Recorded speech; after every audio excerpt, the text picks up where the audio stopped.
I really hate comebacks, but you know, it happens to the very best of us.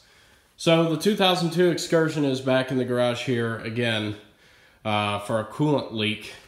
And golly, it seems like I just keep finding the little things on this truck, you know what I mean? So we've got a coolant leak on the driver's side. As you look underneath the truck, there's a lot of coolant dripping right now because I took the hose off, but you can kind of see on that the pipe there, the up pipe to the turbo. You can see evidence of coolant kind of burning on that pipe.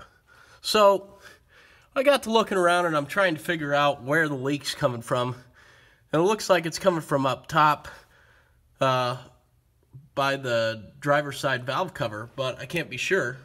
So I go up top and I'm looking around, and this is a heater core hose pipe, I believe it is. Yeah, goes over there to the heater core. And what we've got here is another fine example of why you don't want to use plastic fittings when it comes to coolant, because it gets hot, cold. Eventually things get brittle over time. So I'm not even joking.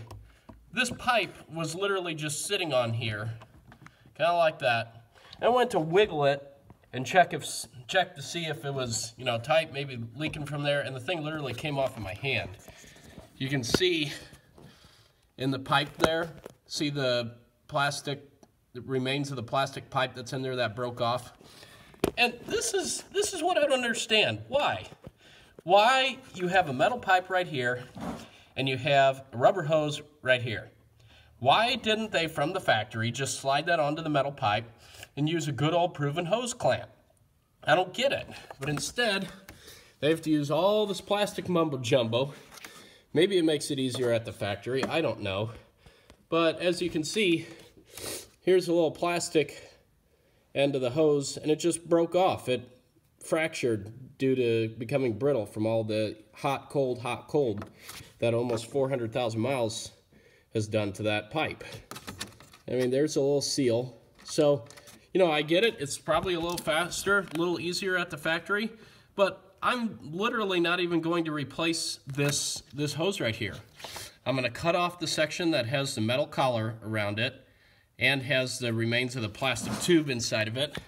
I'm going to slide it on the metal pipe there, and then just take a good old hose clamp and tighten it up. As you can see, we've got plenty of slack. There's more than enough hose here for this. So it just, you know, it's just one of those things where you just scratch your head and like, why? Did they have extra parts to use up? Was there something that made this easier or faster at the factory? I don't know. But it's just one of those things where such a stupid, simple, easy fix. You could do that on the side of the road if you just have a screwdriver and a hose clamp. But, so here we are.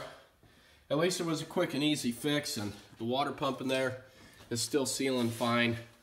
No problems there, we're all good. So there you go, that's literally all it took. Cut the hose off a little bit, put a hose clamp on there, tighten it up. Still enough slack down there, as you can see. It's not yanking or pulling on anything. And it's all fixed. Simple as that. Didn't even have to buy any parts. Had the hose clamp, had some extra coolant laying around, so I didn't have to go out and get anything to fix this problem.